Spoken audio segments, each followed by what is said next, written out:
Ты вот замечал, что маркетмейкер точно знает, куда ты поставил свой стоп? Ты замечал, что как будто бы он следит за тобой и знает, что ты будешь делать? Знает, где ты войдешь, где будет тейк, поэтому до тейка чуть-чуть цена не дойдет. Куда поставишь стоп, поэтому именно эту точку пересвипнет цена, совсем чуть-чуть пересвипнет и уйдет в направление, которое ты выбрал. Ты думаешь, что проблема на самом деле в ком-то другом, в маркетмейкере каком-то, да? Может быть, там не знаю, ФРС сидит, и Пауэлл такой, вот у этого товарища стоп стоит вот здесь, поэтому мы его заберем. На самом деле, все описывается максимально по-другому и максимально просто, без вот этих вот вещей, в которых на самом деле мы никогда даже не держали свечку, но придумали, потому что нам просто поверить в это и хочется в это поверить. На самом деле проблема, она прям на поверхности, и мы в ней одинаковы. В этом есть проблема в том, что мы все делаем так же. Мы максимально уникальные люди, однако вот эта уникальность в трейдинге разбивается просто о стену и превращается в одно и то же. Мы все ведем себя одинаково на один и тот же раздражитель. В трейдинге, если вы видите какой-то ордер-блок, поверьте, его видят по всем торговым стратегиям. Прям по всем. И кого бы вы ни спросили, показав красивый график, любой график на самом деле, вы увидите одну и ту же картину. И процентов 95 дадут ответ, да, я бы там вошел. Штука в том, что когда мы торгуем, у нас формируется эффект рыбки, да, эффект памяти, как у рыбки. Мы забываем то, что было до этого, и под влиянием текущих эмоций мы начинаем поступать шаблонно. Нелогично, вот настолько нелогично, хотя в моменте нам кажется, что, блин, я сделал такой анализ, я так хорошо все спланировал. Потом, когда проходит время, получаются стопы, и мы думаем, ну как же так? Ну здесь же было очевидно, надо было там что-то в другую сторону входить. Вот если мы поймем, что существуют некие шаблоны поведения толпы, и мы начнем их использовать в свою сторону, у нас начнет получаться что-то в трейдинге. Казалось бы, ну слушай, так ты как раз ведь рассказываешь про смарт-мани. Ты рассказываешь про смарт-мани, которая, по сути, на этом и построена. Смарт-мани рассказывает про то, как действует крупный игрок. Значит, крупный игрок видит уже готовые шаблоны и торгует против них. Но все тут немножечко не так. Дело в том, что Smart Money — это очень-очень крутой маркетинговый проект. Smart Money рассказывает про какие-то очевидности, но Smart Money не рассказывает, когда вот эти очевидности необходимо использовать. Поскольку мы хотим торговать каждую секунду, Smart Money выбирает только красивые элементы на графике, и в итоге вроде бы вот я нарисовал на графике красивый ордер-блок, красивый IDM ордер-блок, цена вроде бы пришла, вроде бы здесь у меня рисуется сетап через щек, я найду красивую зону интереса, войду в позицию и получу тейк. Все как рассказано в Smart Money. Однако проблема в том, что по какой-то причине все, что изложено в Smart Money, не хочет понять, либо мы в моменте не видим здесь даже лонгов. Штука в том, что в этом движении, если оно отработало, у вас не будет желания лонговать, либо цена сделает вот так. То есть она просто не придет к вашей зоне интереса. И в этом и есть самый главный секрет того, что мы делаем. Мы должны понимать, что вот эта прекрасная, красивая картинка не работает.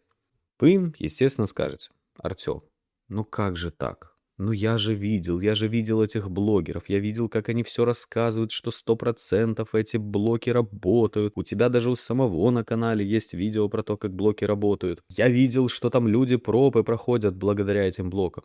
А ты мне говоришь, не работает. Но ты, скорее всего, получается, несешь чушь. Зачем мне тебя смотреть? Согласен. Это логично. Это шаблонно. Это одинаково. Как раз то, что нужно рынку. Рынку нужно, чтобы ты видел вот эту вот блогерскую мишуру, которая говорит, что блок работает. Ведь зачем тебе это? Ты же сейчас как рыбка, тебе хочется вот этой вот свободы. Я не хочу ничего делать, я не хочу ничего думать. Просто возьми мои деньги и заткнись. Вот чего тебе хочется. Тебе хочется поверить в то, что сейчас работает некий ордер-блок. Мне вообще не нужно делать анализ.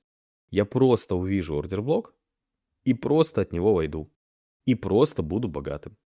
Если мы посмотрим логику любого видео в YouTube, то мы увидим именно так. И вначале, когда я создавал канал, я понимал это и понимал, чтобы мне набирать подписчиков, мне нужно создавать такой контент.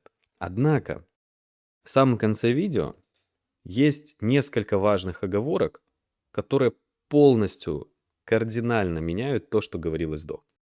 Они говорят о том, что если ты не понимаешь направление движения, то ты не будешь нормально торговать. Тебе для начала нужно научиться смотреть на направление движения. Отсюда мы идем с вами дальше. Возможно, я вас хоть как-то попытался хоть на маленький шаг привести к тому, что люди думают шаблонно, и вы здесь тоже посчитали, что, такой же сетап точно отработает. Теперь давайте попробуем подумать. Подумать о том, как мне не действовать шаблонно, как мне не делать то, что делают другие. Здесь все просто. Максимально просто в словах, но очень-очень сложно в действиях. Мне нужно перестать быть частью этой толпы. Мне нужно перестать быть той толпой, которая под любой манипуляцией действует шаблонно. Что с этим нужно сделать? И как этого добиться? Для начала нужно понять, что шаблон действия толпы выглядит вот так. Именно вот так ведет себя ритейл-трейдер. Именно вот это его логичная, простая, постоянная картина мира, в которой он работает. Если цена очень сильно упала вниз, то любой адекватный трейдер на рынке, который посмотрел много видео, который изучил какие-то тайные знания, он будет придумывать себе шорт. И в данном контексте, после этого прекрасного движения вниз, на каждой последующей зоне интереса этот прекрасный трейдер будет открывать шорт-позицию. Когда он получит стоп, может быть без убыток, он снова откроет шорт-позицию. Потом опять. И в какой-то момент, когда цена сделает некое более импульсное движение, либо когда она ему даст очередной 5, 10, 20 стоп из-за его шортов, он подумает, слушай, вот тут ведь уже лонг. Куда цена? Цена уже как-то сильно летит вверх. Посмотри, здесь можно придумать даже ордер флоу в лонг. Может быть, это все-таки лонг. Зачем я сейчас шорчу? Я не прав. И тренд вроде какой-то стал лонговый. Надо лонговать.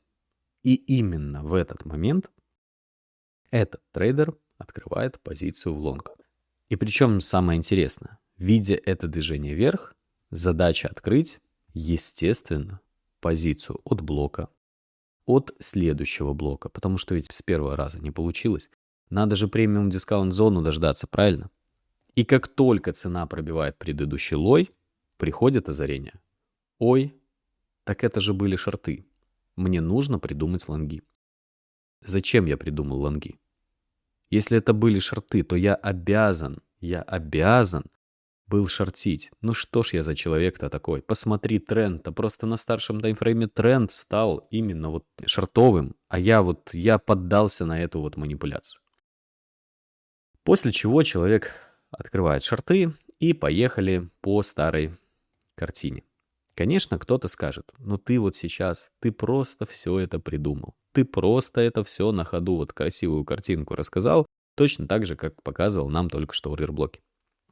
Согласен. Пока вы живете в мире толпы, в мире шаблонов, по которым действует толпа, и вы даже не хотите подумать о том, как действительно работает рынок, просто даже остановиться и проанализировать свои стопы. Не с точки зрения механически от блока отработала цена или нет, а с точки зрения, что я хотел в этот момент и что со мной сделал рынок. И когда вы остановитесь, вы увидите, что именно так работает цена. Неважно это утверждение, Smart Money не работает, волны Эллиота не работают, это все глупость. Не работает то, что видят все. Если все видят одно и то же, это не работает. Если все для себя увидели здесь имбалансы, манипуляцию, это не будет работать. Если каждый от этого блока ищет точку входа в шорт, это не будет работать. Да, Кто-то, возможно, немножко получит здесь прибыль. Кто-то более умный, кто быстрее зафиксируется. Но он здесь смотрит, возможно, совсем под другим углом. Толпа в данный момент видит манипуляцию вниз, и ей нужно срочно-присрочно шортить. Мы с вами поступаем именно так. Теперь мы попытаемся связать все, что есть на канале, для того, чтобы понять, как это работает и что мне с этим делать. В каком порядке вообще изучать контент на канале. Первое, что мы сделаем, мы вернемся к этой картинке. И мы понимаем с вами логику структуры. Точнее как, мы, может, ее и не понимаем, но мы умеем ее рисовать. И это более важное действие, потому что в данном контексте мы хотя бы за что-то можем зацепиться. Мы начнем с вами говорить об одних и тех же действиях. Когда мы с вами рисуем структуру, мы с вами будем рисовать структуру не для того, чтобы по ней торговать. Не для того, чтобы искать вот такую точку входа. Моя практика показала, что торговля по такого формата движения приносит никакую прибыль. Точнее, она приносит одни убытки. Нужно придумывать что-то другое, чтобы по структуре зарабатывать. Однако есть маленькая проблема. Если мы не сможем научиться рисовать непосредственно структуру, мы не сможем систематизировать рынок. Структура — это некая точка систематизации. Мы с вами можем после этого начинать говорить плюс-минус об одних вещах. Когда вы смогли нарисовать структуру, ваша задача научиться рисовать зоны интереса. И зоны интереса еще более важнее, чем непосредственно структура. Почему? Потому что зоны интереса вы можете даже без структуры находить мгновенно. Если вы научились, неважно каким способом, определять в одном и том же типе ордер-блок, возможно, POI, возможно, скрытую POI, да? По сути, это все одно и то же. Вы можете мгновенно находить любую зону интереса, и вам не нужно ее 10 раз уточнять. В этом тоже большая часть того, что я хочу вам донести. Это максимальное получение скилла. Первый скилл — это отрисовка структуры, второй скилл — это ордер-блоки, которые вместе, оба скилла, составляют зоны интереса. Когда вы научились вот этому, ваша задача понять, как входит обычный ритейл-трейдер. Какая механика входа ритейл-трейдера? Механика входа максимально проста. Когда человек видит IDM, когда человек видит некую зону интереса, на самом деле это одно и то же. IDM, ордер-блок, какая-то там супер-пупер POI, какой-нибудь брейкер, mitigation — это все одно и то же. Когда человек видит эти зоны, у него появляется одна и та же логика.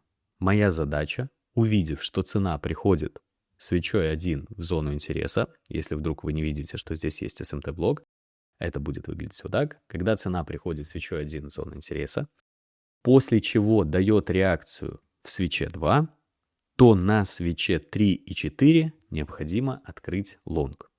И именно вот так будет выглядеть позиция данного трейдера.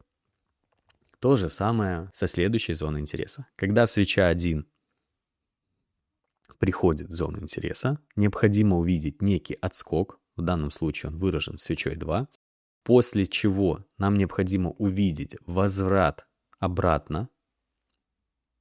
По левую сторону находится зона интереса, и на свече 3-4 трейдер будет открывать точно такую же лонговую позицию.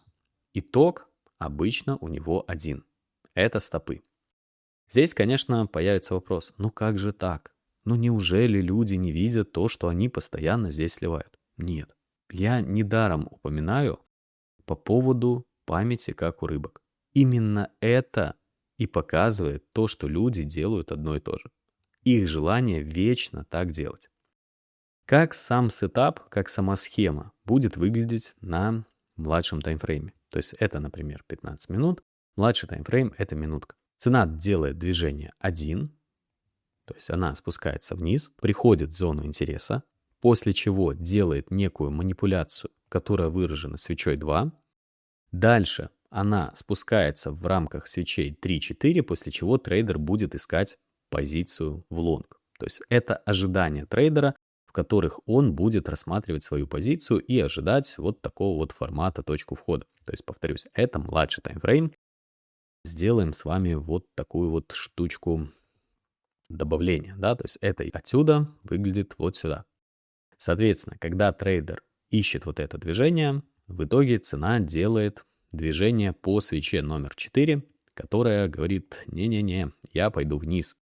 Хочу, чтобы она пошла вверх, но она по факту идет вниз. По сути, то, что я здесь описал, это есть сетап через чёч, который позволяет увидеть именно первые реакции, которые делает трейдер. Есть разновидность сетапа через чёч. Это флип-вход. Когда было движение выше, мы можем нарисовать ордер-блок. Цена приходит в этот блок, откатывается вниз. Трейдер, так же, как и при сетапе через чёч, будет искать некие зоны интереса. И при ударе в зону интереса, в имбаланс, в ордер-блок, трейдер будет получать движение вверх. И смотрите, я вначале говорил про структуру и ордер-блоки, про скиллы. Ваша задача нарабатывать скиллы. Для чего? Чтобы вы вот это находили мгновенно. Чтобы вы вот это видели на графике мгновенно.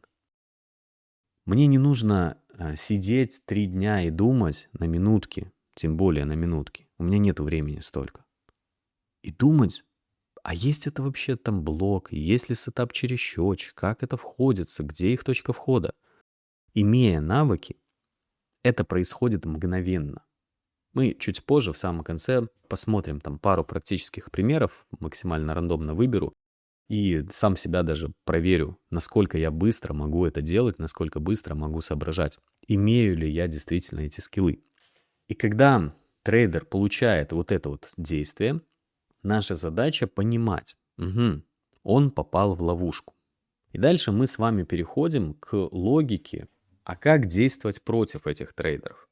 Здесь я буду давать максимально понятные вам формулировки. В своих видео я их называю немножечко по-другому. Я постараюсь, когда буду объяснять, давать еще и дополнение, что я, например, это называю сетап через чёч присоединения, но обычно в жизни называю там, например, консервативная точка входа. То есть, чтобы вы все равно понимали, я понимаю, что это очень сложно с первого раза понять, чего несет этот Артем. Но потерпите меня. Обычно я в видео говорю 5 минут, но здесь надо пару месяцев, и вы поймете, чего несет этот Артем. Но практика показывает, что тот, кто дотерпится, у него действительно получается меня понять. Потому что это сложно. Ты думаешь шаблонно, а тебя заставляют отказаться от этих шаблонов. Понять само несложно. Сложно отказаться от шаблона. Поэтому на это уходит больше времени. Ведь мы еще память рыбки, мы-то не избавились от нее, правильно? Так вот, если мы понимаем, что в какой-то момент на графике начинается вот такая работа, и люди получают вот здесь стопы, так может быть, есть смысл это использовать. И поэтому нам стоит вернуться обратно на этот график. Наша с вами задача теперь становится максимально простой, но при этом очень сложной. Нам нужно систематизировать вот этот график и что-то определить. У себя я это называю стопы надежды разочарования. Когда на графике мы с вами видим некое движение вниз, мы не имеем права его разворачивать.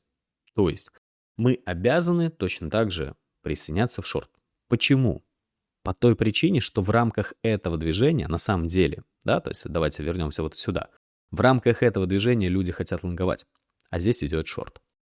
Нам нужно определить некую будет в будущем точку, в которой мы принимаем решение, что это шорт. Также мы должны будем получить, после того, как приняли решение, что здесь точно шорт, мы должны будем каким-то образом определить, что вот здесь этот шорт закончился. Зная, что другие участники рынка будут верить в этот лонг в данном периоде времени, я понимаю, что рынок будет им давать некую подпитку, потому что они получают несколько стопов. И эта подпитка будет выглядеть откатами, разного рода откатами. Где-то он будет глубже, да? Где-то он будет меньше, где-то он будет вот таким вот совсем маленьким, где-то вот таким вот прям почти перехаем. То есть, нет, ребят, точно лонг, все нормально, лонгуем, все будет хорошо. После чего дает движение вниз. Я эти движения буду обзывать стопами, надеждой, разочарования. Именно этот характер описания слов, наших русских нормальных слов, не вот эти вот нарративы и прочая хрень. Мы опишем понятным для нас, что такое слово стопы. Стопы — это период, когда трейдер верит непосредственно в лонги, то есть и рынок его заставил поверить в лонги, и он начинает открывать позиции в лонги. И в самом начале он начинает получать стопы.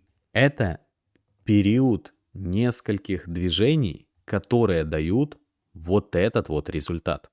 То есть трейдер думает, что я вхожу по системе, но я получаю вот этот вот результат. И когда вы перейдете на график, на разных таймфреймах вы сможете увидеть вот эту картинку, которая дает стоп. Он хочет, чтобы цена пошла вот так вверх, а рынок идет вот так вот вниз. Ну, если мы говорим про лонг. Таким образом, когда происходит период стопов, он постоянно сопровождается периодом надежды. То есть я вошел в позицию, ничего страшного, что я получил стоп, но мне дают откат, и этот откат будет называться надеждой. И по сути, всегда после надежды идет период разочарования. То есть если мы начнем делать это вот таким образом, то у нас идет стопы, это движение вниз, надежда — это движение вверх, давайте я буду выделять, это стопы, надежда — это движение вверх, и разочарование — это движение вниз. Что говорит разочарование? В моменте разочарование может сказать: блин, наверное, это все-таки не лонг, это все-таки шорт. И от степени того, как рынок заставляет трейдера поверить, что мы действительно пойдем вниз, и будет зависеть наше дальнейшее действие. Если мы видим, что это только начало, в данном контексте мы понимаем, что вот это движение, стопы, надежда, разочарование, они превращаются просто в большего рода стопы. То есть период того, как рынок дает процесс точек входа другим участникам. Потому что мы на графике, мы чуть позже про это проговорим, увидим, что происходит вот этот вот процесс достаточно зигзагообразно, резко, долго, нудно, как будто бы цена по пару пипсов только постоянно пересвипывает. Вспоминайте, что вы делали? Вы же не сдавались. Вы не говорили: о нет, тут, наверное, все-таки надо шортить. Нет, вы просто дальше пытались лонговать. В тот момент, когда ваше желание лонговать максимально иссякает, происходит большего рода надежда. То есть более крупная надежда, в которой вы думаете, что, блин, вот сейчас, вот, наверное, я все-таки пропустил. Давайте мы надежду будем выделять желтым цветом, чтобы она у нас отличалась. И подписывать я уже тогда не буду. Соответственно, когда у нас происходит надежда, мы думаем, что, блин, я вот все-таки у меня промелькнула искра, может быть, все-таки шортить, но нет, ну какие же здесь шорты? Здесь надо лонговать, здесь все просто. И на откате к этому движению снова открывается сетап через щёч, сетап через флип и прочая вся ерунда для того, чтобы лонговать. В итоге получается стоп. И таким нехитрым действием рынок повторяет вот это вот все несколько раз. Он несколько раз рисует манипуляция вниз, дает надежду. Несколько раз рисует манипуляция вниз, дает надежду. В итоге это все движение до некой финальной точки будет называться стопы, надежда, разочарование. При этом каждая из них состоит из тех же СНРов. То есть внутри можно найти такую же характеристику этих движений. Что происходит в разочаровании? В финальной точке рынок делает нечто необычное, либо из-за комплекса действий, которые происходили до, рынок создает максимальную уверенность других участников рынка, что мы все-таки не будем больше лонговать, а мы пойдем в шорт. Давайте вспомним самые первые слова, которые были на графике. Мы ведем себя одинаково на один и тот же раздражитель, и под влиянием эмоций мы поступаем шаблонно. Вот это и есть шаблон наших эмоций. Вот это и есть шаблон действий на некий наш раздражитель.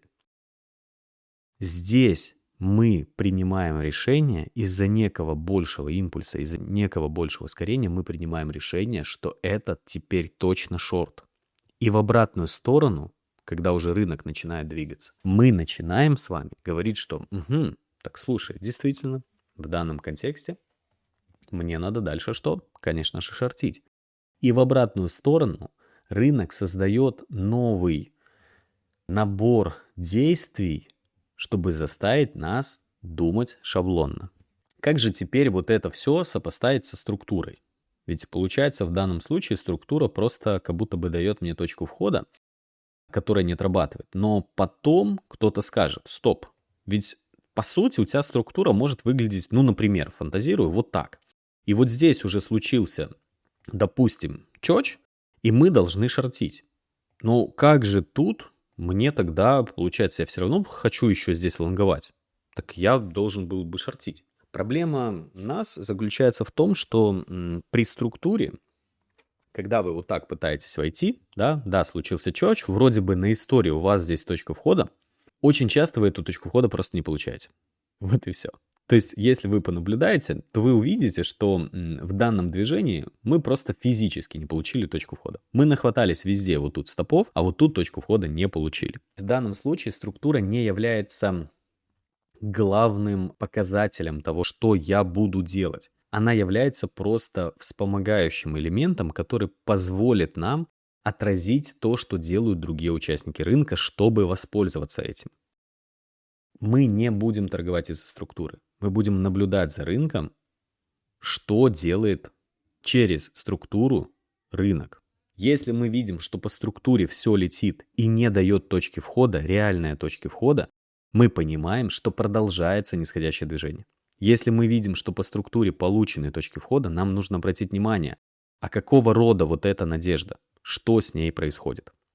Хорошо, мы с вами разобрались, что такое стопы, надежда, разочарование, как ведет себя толпа, что чувствует себя обычный, реальный трейдер, ритейл-трейдер на рынке. На самом деле, когда мы говорим про ритейл-трейдер, мы думаем, что это только вот мы с вами, сидящие за компьютером.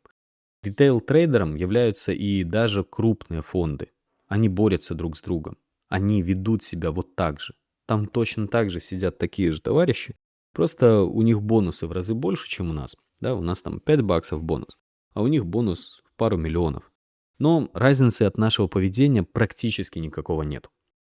Соответственно, когда мы с вами видим вот такую картину, наша задача попытаться каким-то образом ее использовать, каким-то образом ее применить в жизни. Что нам нужно сделать? Когда мы видим начало стопов, что такое стопы? Это несколько пересвипов разочарованием, да, то есть по сути несколько пробоев вот этого зигзага. Несколько пробоев этого зигзага говорят нам о том, что мы не имеем права с вами лонговать. Если мы не имеем права лонговать, значит мы должны получить разрешение шортить. Для того, чтобы получать разрешение шортить, мне нужно дожидаться окончания коррекции и рассматривать точку входа.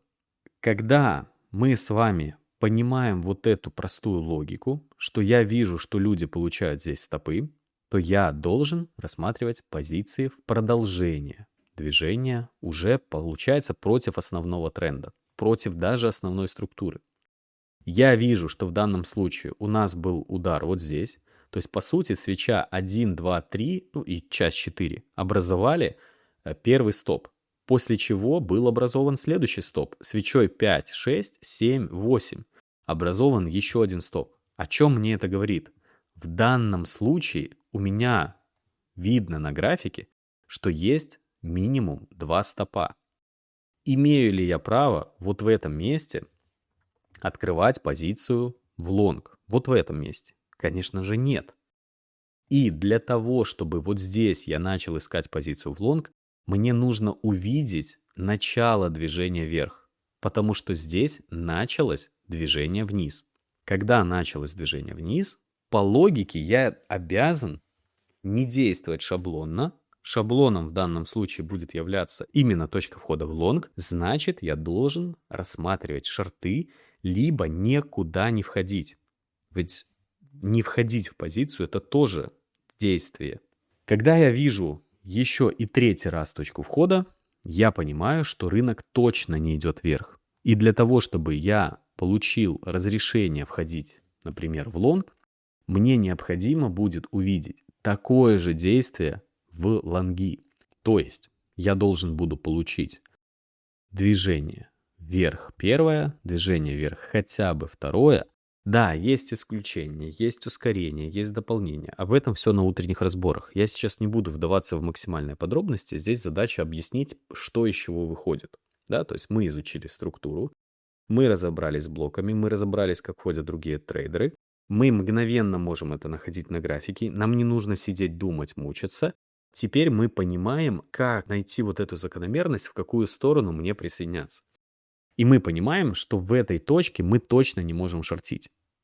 Значит, возможно, мы можем лонговать. И здесь появляется такая штука, как фазы рынка. В данном контексте, когда у нас происходит вот это некое движение, оно является всегда составной частью более крупного движения. То есть на старшем таймфрейме мы можем с вами сказать, что у нас идет некое более крупное движение рынка. Но, перейдя на младший таймфрейм, я увижу, что это движение состоит тоже из импульсов коррекций. И каждая из этих импульсов коррекции состоит тоже внутри из импульсов коррекций. И как в этом хаосе мне разобраться? Здесь мне подойдет точно такой же подход. На старшем таймфрейме я буду принимать решение о том, в какую сторону направляется рынок. И если я буду понимать, что на старшем таймфрейме у меня происходят те же СНРы, происходят те же точка входа чуть позже поговорим, которые есть на младшем таймфрейме, то значит я не имею права там входить, в данном случае, например, в лонг. Даже при вот этой коррекции я могу внутри точечно полонговать, но глобально этого делать не имею права. Все, что я сейчас рассказываю, насколько это возможно подробно, есть в утренних разборах. Дополнительно на канале есть скрытый телеграм-канал. Туда можно попасть только за актив на канале. Ни за какие деньги туда вы не сможете попасть. Только за актив на канале. Это видео. К видео идет какой-то конкурс. Участвуйте в конкурсе, получаете доступ в скрытый телеграм-канал на месяц. Что вы получите в этом скрытом телеграм-канале? Максимально подробные разборы инструментов. Каждый день минимум один инструмент от и до разбирается с логикой старшего таймфрейма. Именно эти разборы будут являться основной базой вашего понимания тренда на графике. Очень много внимания уделяется тренду. Именно тренд решает вот эту картинку. Именно тренд нам подсказывает, что будет дальше. Когда происходит однонаправленное движение на графике, более выгодной позицией будет участие всегда в разочаровании. Да, это разочарование может быть локальное, это разочарование может быть более какое-то глобальное, да, то есть если мы будем участвовать с вами в разочаровании здесь, то мы скажем, что вот в этой точке, вот в этом диапазоне будет самая-самая прибыльная позиция. Но на минутном таймфрейме и на 15-минутном таймфрейме невозможно понять, где мы находимся. А если и возможно, то мы будем получать совсем маленькую прибыль. Поэтому есть смысл переходить, в том числе даже на месячный таймфрейм, и смотреть, что происходит там. И по сути формировать некую матрешку для того, чтобы, понимая, что каждое движение состоит из СНР, СНР — это стопы надежды разочарования, мы будем с вами предпринимать какие-то действия. То есть смотрите, сейчас, когда я говорю про следующие элементы, я уже опускаю то, что здесь есть некая структура, есть некие зоны интереса. По какой причине образуются эти СНРы, я это пропускаю. Потому что я допускаю, что это уже для вас, получив скиллы, становится само собой разумеющееся. То есть если вы не знаете даже просто как найти ордер-блок, то нам пока говорить уже не о чем. Все, вы уже нет смысла в этом видео для вас. Да, вы можете уже идти дальше. Здесь должны оставаться люди, которые понимают, чего им доносят. Вы не можете понять, почему здесь есть СНР. То есть мне, получается, надо вернуться, объяснить, что вот здесь вот есть блок. Я понимаю, что придут новички на это видео и скажут: ну, Артем, ну, елки-палки, ну, надо же как-то разобрать. Это видео больше для тех, кто имеет, ну, достаточно хороший опыт. То есть он уже прошел все фазы рынка, он уже все и скушал, и заработал, и слил, и засомневался, и бросал трейдинг, и возвращался. Вот для них это. Если вы совсем-совсем новенький, скорее всего, вам будет прям тяжело. Допускаю, что вам есть смысл просто пока пойти подторговать треугольники, посмотреть, как это работает, посливать чуть-чуть, повеселиться, набраться опыта, а потом, если вы останетесь в рынке, вы вернетесь, прям точно вернетесь, и посмотрите, как, оказывается, рынок вас наказывал. Вот задача вот в этом. Либо худо-бедно начинать получать базовые навыки, о которых говорил в начале видео, и тогда присоединяться. Когда у нас с вами определено на старшем таймфрейме, что происходит на рынке. То есть, например, я вижу несколько СНРов. Да, то есть я могу увидеть несколько СНРов и сказать, я точно не имею права лонговать. Да, вот случилось движение, я получил СНР. Зигзаг обозначает СНР, то есть стопы, надежда, разочарование. Когда цена говорит, что здесь я не имею права лонговать, значит, моя задача уточнить. А с точки зрения старшего таймфрейма, я имею право шортить? Если да, имею, значит, на младшем таймфрейме я должен искать точку входа. Каким образом будет происходить наша работа на младшем таймфрейме? Мы с вами должны понимать, что любое движение на графике, вот если мы разберем вот эту область, да, вот эту вот область, выделю ее каким-нибудь, давайте зеленым, построим белорусский флаг. Так вот этот элемент, он состоит из стопов, надежды, разочарования, перефразируем, из импульса коррекции, импульса коррекции, импульса коррекции и так далее. И каждый из этих элементов тоже состоит из импульса коррекции, импульса коррекции. Так вот, для того, чтобы нам принимать какое-то торговое решение, нам необходимо увидеть, что начавшись некое движение, когда оно началось, нам нужно увидеть, как давно была сложная коррекция. Для чего? Пока мы не видим сложную коррекцию, есть достаточно высокий шанс того, что мы получим стоп. На канале есть на данный момент 3 стрима, в котором я разбираю стопы участников, которые торгуют на рынке, и пытаюсь им объяснить как раз вот эту логику сложной коррекции в этих стримах. Очень сильно советую. Именно практические примеры, которые вы посмотрите на канале, они и будут основой, почему вы получаете стопы. Вот просто посмотрите, задумайтесь, и вы увидите, что ваши точки входа происходят всегда вот здесь. То есть вы входите в позицию, когда цена уже начала движение вниз. В этом парадокс. То есть у нас был некий восходящий тренд. Цена делает СНР. Например, там он виден на 4 часах. После чего цена делает более мелкие СНРы на 15 минутах. Вам еще страшно вот тут входить. Вот тут входить страшно. Еще я дорисую. Вот здесь вот тоже происходят СНРы на 15 минутах, чтобы это приблизить больше к реальной жизни. Да? То есть у вас уже было много СНРов, и вы при выходе, например, под этот стоп, вы входите в позицию, ставите локальный стоп и думаете, что сейчас-ка я получу 1 к 5. Но именно тогда цена забирает вас по стопу, вот прям не дает тейк, буквально сразу же после вашего входа разворачивается, идет вверх, а потом счастливо довольно идет вниз. Вот это как раз, помните, вот это вот первоначальное действие шаблонное, это же оно есть. Мое шаблонное поведение. Я вижу начало импульса, и поэтому я присоединюсь дальше в шорты. Штука в том, что когда вы видите, что уже происходит движение, и вы принимаете решение входить в позицию, вы должны входить либо сверхкоротко, вот прям типа там на 50 пипсов, я не знаю просто, вообще, ну, копейки, да? Либо вы должны дождаться что-то большее. И когда вы дожидаетесь что-то большее, вы получаете, по сути, вот здесь сетап на вход. Вот в этой области сетап на вход. А почему? Вот давайте профантазируем, построим логическую цепочку, почему вы здесь будете иметь шанс на вход. Давайте вернемся вот к этой первой картинке и вспомним, что я рассказывал про вот эту надежду. Когда у нас происходит первоначальное движение стопы надежды разочарования, человек иногда такой, может быть, я, например, пошарчу до следующего блока. И вот цена как будто бы знает, что он сейчас это будет делать, ну, потому что человек делает все шаблонно, да, вот эта эмоция заставила его в это поверить.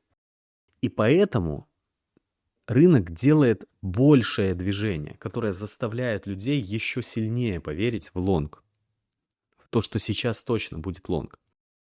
И вот тут вы найдете максимально красивые, я, к сожалению, стер, максимально красивые действия, которые я описывал как сетап вот тут. То есть рынок сделал, давайте пофантазируем, вот это некое движение, после чего он просто тупо полетел дальше вниз, не давая тейки в лонг. То есть он сделал вот эту манипуляцию, к ней сделал коррекцию, по сути это точка входа в лонг, да, то есть точка входа в лонг, дает еще движение, а потом просто тупо валится черными свечами вниз. И, естественно, стоп. Вот в этом месте у вас получается то, что риск-прибыль очень сильно повышается. То есть ваша возможная позиция даже с достаточно огромным стопом, она здесь даст вам прибыль. Даже вот такой стоп, он даст вам там 1 к 3. Соответственно, давайте найдем способ эту позицию находить. И здесь я обещал, что я буду все-таки говорить более-менее понятными словами. Мой уже локальный лексикон вы увидите на утренних разборах. А в данном случае я просто попытаюсь чуть-чуть более адекватнее вам донести эту информацию, потому что, я не хочу использовать вечно слова smart money. Не то чтобы я придумал новый лексикон, новые формулировки, я просто их на русском языке называю и все. Не супер какой-то сетап, там кого, вином, игра, наверное, есть такая вином. Это какое-то животное, типа мистическое. Что это такое вино? Вот я тупой, видимо, да? Хотя я вроде не тупой. Но мне так кажется, по крайней мере. Ладно, поэтому мы не будем обзывать это супер какими-то словами, назовем то, чем вам понятно. Итак, зная, что в данном случае, точнее, предполагая, что в данном случае трейдеры будут принимать решение входить в лонг, мы будем видеть здесь какие-то манипуляции, какие-то зигзаги. Значит, наша задача найти здесь точку входа. Как мы можем с вами здесь найти эту точку входа? Что мы можем здесь придумать, чтобы найти ее? Наша задача, на самом деле, в этом диапазоне найти первоначально сетап через щек. Я знаю, что вот это движение будет выглядеть следующим образом. У меня будет некое движение вниз,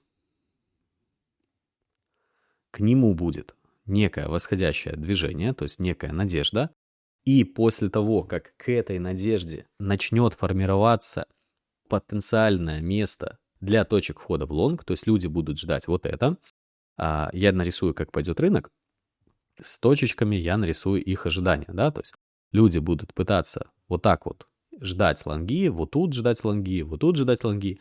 Из-за этого они будут предпринимать свои действия, входить в лонг. Откуда? От неких зон интереса. Зоны интереса могут быть разные. Ордер-блоки, имбалансы, ордер-флоу, все что угодно, брейкеры, митигейшены и прочая ерунда.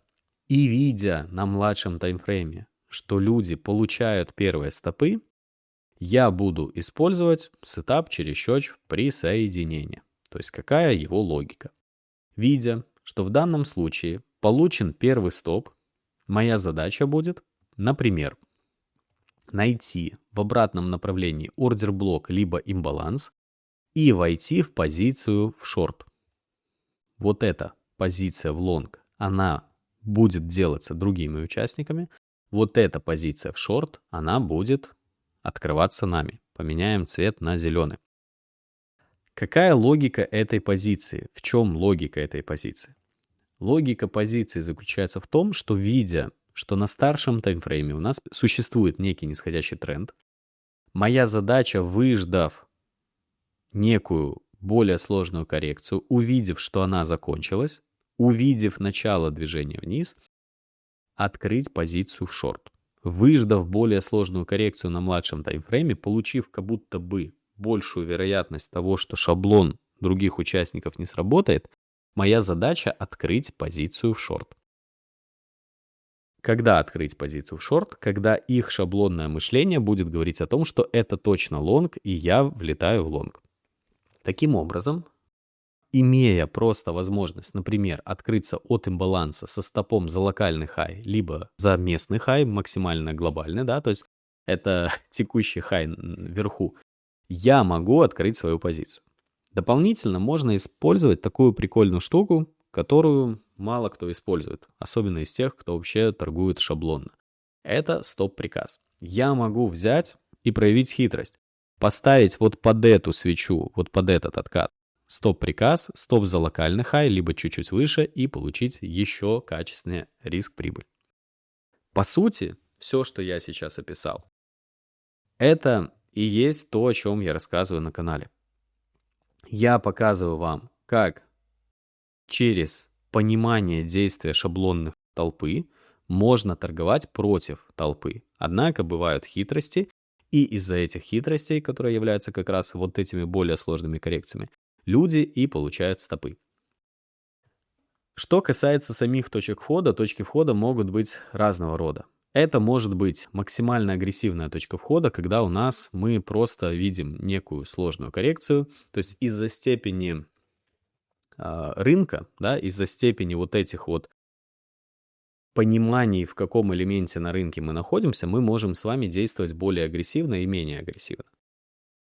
Соответственно, действия с вот этим входом, они тоже могут быть более агрессивные и менее агрессивные. Когда я понимаю, что на рынке я ничего не понимаю, я вхожу максимально консервативно. Я максимально долго отсрочиваю свою позицию. Когда я понимаю, что мы точно находимся в разочаровании, любое движение вверх, которое заканчивается какой-нибудь манипуляцией, я могу вообще открыть там на первом имбалансе на минутке, и это будет называться сверхагрессивно. То есть я просто хочу, чтобы цена пошла вниз. Ну, по сути, сродни я ищу разворот вот этого вот движения вверх. Когда я вижу первый СНР, я обзову это агрессивной точкой входа. Когда я вижу движение вниз с несколькими СНР, которым получил более сложную коррекцию на минутке, и после этого точка входа, я обзову это консервативной точкой входа. Когда я уже к этому консервативному движению еще увижу движение вниз и еще одну сложную коррекцию, я обзову это суперконсервативно. Вариация зависит, повторюсь, от того, в каком элементе графика мы находимся. В процессе, я понимаю, что это сейчас сложно прям все понять и вместить. Задача этого видео только объяснить, что, зачем, почему вам учить и что, зачем следует. Поэтому в данном контексте я вас отправлю, конечно же, на утренние разборы, чтобы вот эту логику вы могли изо дня в день получать. Ваша задача не просто слушать, чего там говорит этот Артем, а слышать, почему сегодня именно так. Если вы посмотрите на истории, все утренние разборы не удаляются, не остаются, да, там 700 с копейками штук, 700 штук, это офигеть, это очень много. И я когда даже начинал канал, я даже не думал, что так будет. Настолько будет много. Оно не удаляется, оно все есть, оно все можно посмотреть. Логику присоединения максимально ответственно можно там точно вот гарантирую. То есть в 2024 году это тоже было, но вот, например, с 1 января 2025 года вот 100% только логика присоединения. До этого я искал развороты, если кто недавно на моем канале. Я искал развороты. В середине 2024 года я маленько преисполнился и такой, развороты-то да, получается чуть-чуть искать, но это не кайф. А вот кайф — это когда ты берешь весь тренд. Не целиком, а именно участвуешь в нем. И тебе не больно получать вот эти стопы, потому что ты знаешь, что если ты получил стоп, ты просто не прав. А в разворотах ты, как дурак, ловишь разворот. Вот эмоция такая. Поэтому преисполнился, считаю, что это лучшее открытие, которое я мог совершить в данной сфере. И хотя это открытие написано в любой книге. То есть прям вот настолько все просто, что капец. Но сложно это захотеть понять, чтобы не действовать шаблон. Так вот, возвращаемся обратно. Мы проговорили с вами логику, что нужно разобраться со структурой, с ордер-блоками, с зонами интереса, понять, как из этого всего входит ритейл. Когда понимаешь, как входит ритейл, понять, в какой момент ритейл начинает действовать по системе стопы, надежда, разочарования, да, то есть когда они получают вот эту вот историю, и когда ты понимаешь, что они уже нахватались этих стопов, надежд, разочарования, попытаться торговать против них. И именно вот это действие позволяет нам с вами зарабатывать. Да, в конце импульса будут стопы. Вот в этом проблема. Да? Проблема данной стратегии заключается в том, что в конце импульса все равно будут стопы. Не стопроцентный винрейт. Поэтому у вас должен всегда стоять стоп. Но эти стопы — это всего лишь 1-2 стопа. В этом прелесть этой стратегии, что в конце, если вы все правильно делаете, у вас максимум 1-2 стопа. И прибыль, которую вы заработали вот здесь, вы ей с лихвой покрываете эти стопы. После того, как вы здесь получили 1-2 стопа, практика показывает, что большинство людей в конце осознают окончание движения. Да, может быть, пропускают несколько финальных импульсов, но не хватает вот эти последние стопы. После этого вы видите начало восходящего движения и работаете так же. Конечно, иногда бывает на графике вот такая штука, как сейчас по евро. Вот прямо сейчас по евро происходит каша-малаша, в которой мы стоим во флете, и у нас были позиции в шорт, потом позиции в лонг, потом позиции в шорт, потом позиции в лонг, потом маленький шорт и опять лонг. В этот период вам может показаться, что торговать немножко сложнее, потому что надо ждать там пару дней, чтобы что-то произошло. Однако, ребята, вот моя практика показывает, что даже за эти 2 недели, если вы получили, а у меня здесь достаточно много R получилось, если вы получили хотя бы плюс 3 за такие 2 недели, вы охрененно крутой парень. Знаете почему? Большинство людей здесь просто слило. В рамках флета большинство людей сольет, когда вы здесь либо останетесь в нулях, либо заработаете при подходе присоединения. Когда начнется тренд, вы точно заработаете, потому что, там прям при таком подходе надо прям умудриться. То есть быть супер-пупер... можно, но нужно быть сверхжадным, чтобы вот это получить. Но вы сумеете при этом подходе во флете не слить. Вот это важно. Вот это заработать, там, возможно, в конце получить стоп, а потом не слить. И в итоге, если это все суммировать, у вас будет плюс. Я не гарантирую, что у вас будет плюс. Ни вы, ни я не знаем, кто вы есть, да? Кто я есть, какие у вас эмоции, как вы выспались. Но я знаю одно. Если вы не будете действовать как толпа, у вас есть больше шанс на то, что у вас получится. Он есть прям, что не получится, но шанс больше. В этом видео я попытался рассказать, что, зачем вам необходимо изучать, какие видео на канале, по каким темам вам нужно смотреть. Технически вы можете в комментариях уточнять, вот у меня такая тема, какое видео мне посмотреть. Пожалуйста, спрашивайте, это будет полезно в будущем ребятам, которые будут приходить на канал и будут смотреть, не понимать, какое видео надо посматривать. Я допускаю, что к этому видео я найду в себе силы и сделаю прям списочно, какое видео, зачем нужно смотреть. Также в телеграм-канале есть закрепленное первое сообщение, к нему идет несколько постов с видео, в каком порядке чего смотреть. Но самое главное, пока у вас нету базовых скиллов, вот это все это бесполезно. Почему? Вы будете просто тупо слепым котенком, который будет непосредственно непонятно как искать свою позицию. Итак, теперь давайте разберемся с практическим примером, как это все работало на графике, какая логика здесь происходила, какие движения здесь предпринимались и почему они предпринимались. И давайте посмотрим март, потому что здесь был хотя бы тренд. Довольно сложно будет вам объяснить на примере, который вы поймете вот это, потому что здесь флэт, да, и здесь нужно каждую секунду думать в обратную сторону. Поэтому мы этот флэт пропустим, а вернемся, например, к трендовому движению. Данное трендовое движение у нас началось после хорошего манипуляционного движения вверх. И смотрите, на самом деле мы можем начать с недельного таймфрейма. В данном случае я вижу, что на недельном таймфрейме у нас происходит некое восходящее движение, после чего случилась вот эта свеча. Когда у нас, давайте я, наверное, обрежу, когда у нас происходит вот такое движение вверх с поглощением, мы еще с вами вот тут находимся в лонговой предвзятости. То есть вот эта свеча не говорит вообще ни о чем, даже ее поглощение. Однако, когда мы видим с вами следующее действие, и если я перейду на младший таймфрейм, то я увижу с вами что? По сути, я увижу с вами вот эту вот картинку. Я, кстати, ее не срисовывал, я просто ее нарисовал, как у меня нарисовалось. Но по сути мы видим с вами вот эту картинку. И у меня к вам вопрос. А вот мысли ритейл-трейдера вот на этом графике, они сейчас какие? Они сейчас лонговые или шортовые? Ответьте для себя, ответьте в комментариях, а я вам расскажу дальше. Я говорю, что они здесь лонговые. И что мне об этом подсказывает? Получены стопы раз, получены стопы 2 и потенциально может оказаться стоп 3. Соответственно, когда я вернусь к этой картинке, и я понимаю, что произошел раз, произошел 2, имею ли я право здесь ходить в лонг? Нет, не имею. Значит, в этом движении я, конечно же, там на локальном таймфрейме, там начинаются локальные лонги, я могу чуть-чуточку полонговать, но если я увижу начало шортов, я точно не имею права шортить. Таким образом, в данном контексте я обзову это движение чем?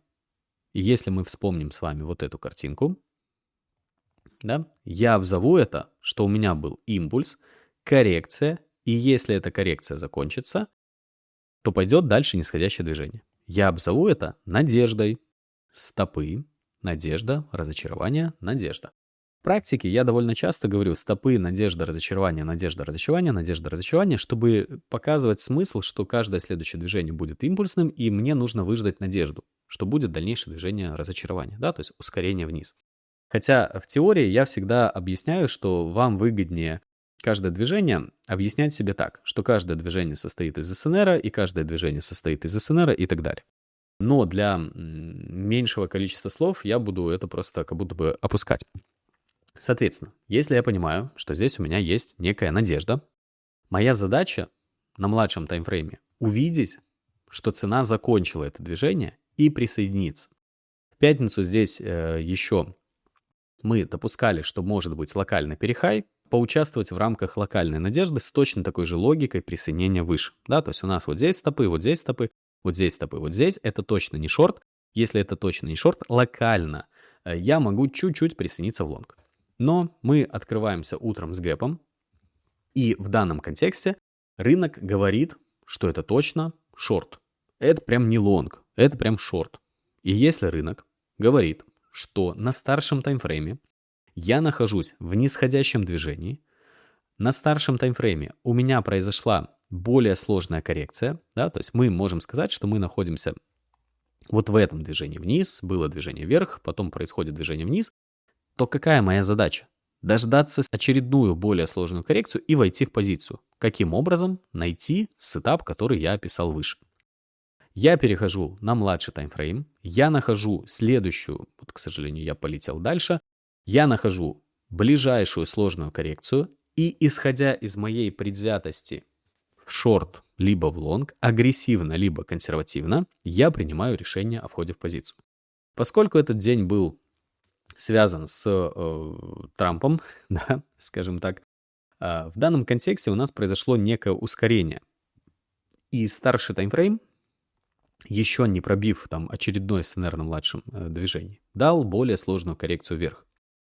Когда я проснулся, я увидел сложную коррекцию, я увидел ее предпосылки к окончанию, и из-за того, что на старшем таймфрейме я был предвзят супер-пупер в данном контексте агрессивно, я разрешил себе позицию. Если мы посмотрим с вами здесь факторы, которые позволили мне войти в позицию, я нарисовал себе некую трендовую, потом ее перерисовал из-за обновления локального хая, увидел начало нисходящего движения. Если бы я проснулся раньше, я бы здесь получил стоп.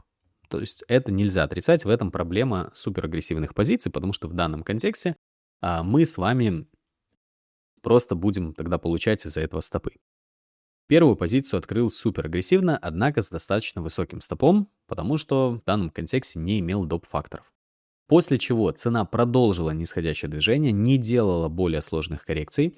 Каждое движение внутри, по сути, я могу рассматривать точно так же. Для того, чтобы увидеть какую-то более сложную историю, я могу нарисовать, например, трендовую. И в данном случае я для себя увидел вот это движение как более необычное по отношению ко всему остальному. А когда я вижу что-то более необычное, вспоминаем вот эту схему. После более необычного моя задача принимать решение о входе в позицию. Оно будет более вероятностным. Было принято решение, не рискнул поставить стоп вот так, потому что, честно, потрусил. Как бы я-то все понимаю, вроде бы мы должны полететь вниз, но как бы страх, он страх. И после чего влетел дальше в позицию в шорт. Мог ли я где-нибудь вот здесь придумывать себе эти позиции? Да, мог, однако по принципу жди более сложную коррекцию, потому что вероятность получения стопа повышается, я не рискнул. Что у нас происходит дальше? Дальше у нас происходит снова история. У нас снова случается более сложная коррекция. У нас снова появляется точка входа. Если честно, не помню, по какой причине здесь не входил. Скорее всего, потому что получил утром позицию. Однако мы пофантазируем. На истории, имел ли я право здесь присниться? Да, имел. Я понял. Скорее всего, проблема была в Нью-Йорке. Возможно, допускаю, была в Нью-Йорке. Я здесь войду в позицию. Здесь получу консервативную точку входа. Давайте посмотрим, попробуем ее найти. То есть в данном случае я вижу следующее. В данном случае у нас идет движение вверх, движение вниз, коррекция. И вот наша точка входа. В этот период Нью-Йорк открывался на час позже, поэтому я не имел права здесь войти в позицию. Вот почему я здесь не вошел. А в данном случае Нью-Йорк открывается, он открывается в 16:00, то есть вот здесь. Поэтому позиция следующая была открыта и здесь, да? Но из-за вот этой сложной коррекции, на самом деле, позицию я имел право открыть, ну, например, вот такую. Мог, вообще без проблем, и получил бы свой тейк. В данном случае это называется консервативная точка входа. Вот тут вот можно сказать суперконсервативная точка входа. Все, что открывается здесь, является агрессивной либо суперагрессивной. Вернемся к причинам. А почему? Потому что на старшем таймфрейме, это же вот важно, почему? На старшем таймфрейме многие трейдеры могли сказать, ну слушай, это же падение, оно безостановочное, значит мне надо когда-то лонговать. Если вдруг они задумались про шорты, то вот вам палка вверх, которая заставляет других участников, та самая надежда, она заставляет других участников поверить в то, что сейчас будет все-таки лонг. Значит, что нужно сделать на младшем таймфрейме? На младшем таймфрейме нужно перейти и найти здесь точки входа в лонг. Например, вот от этого блока. Например, например, можно пофантазировать, тут какой-нибудь брейкер придумать. Просто вот от этого имбаланса, либо от блока, который находится на зеленой свече. Что будут делать другие участники? Они переходят на младший таймфрейм и от этих зон интереса выставляют свои позиции и входят в лонг. Почему вот здесь будет более правильная позиция? Потому что здесь мы видим двойную реакцию сетапа через щек. То есть, смотрите, сейчас я вам нарисую схематически здесь сетап через щек. В данном контексте сетап через щек будет выглядеть следующим образом. У нас было движение вниз, у нас был откат, у нас был движение вниз, у нас пробой уровня чок, у нас идет коррекция и дальнейшее движение, по которому трейдеры хотят получить лонг. Сейчас дорисуем, здесь будет чок. И по сути, из схемы наша позиция должна выглядеть вот так, да, для товарищей лонгистов, которые ищут позиции в лонг. Однако, здесь можно сделать хитрее, и очень многие делают вот эту хитрость, потом рассказывают, как они получили 50 миллионов R. Когда у вас идет движение вниз, у вас появляется точно такой же сетап через щелчь, вот и здесь. Вот он. И на откате человек будет искать позицию. Таким образом, более качественная позиция для него будет выглядеть вот тут. Что делает человек? Входит в позицию. Как только мы видим, что эта позиция происходит, то есть не когда он получил стоп, а когда эта позиция происходит, мы имеем право с вами открыть позицию в шорт. Да, в данном примере стоп будет достаточно высокий, хотя, с другой стороны, он, наверное, все равно там нормально отработал. Ну, трешку, да, получил, так что нормально. Даже с таким огромным стопом 3R получили. Что в итоге? В итоге, просто понимая, что делают другие участники, вот эту вот схему осознавая, мы с вами можем получить позиции против них. В этом суть того, что я сейчас рассказываю на канале. В этом суть вот этого способа присоединения. При этом мы шли тупо по структуре. Представляете? Это была структура.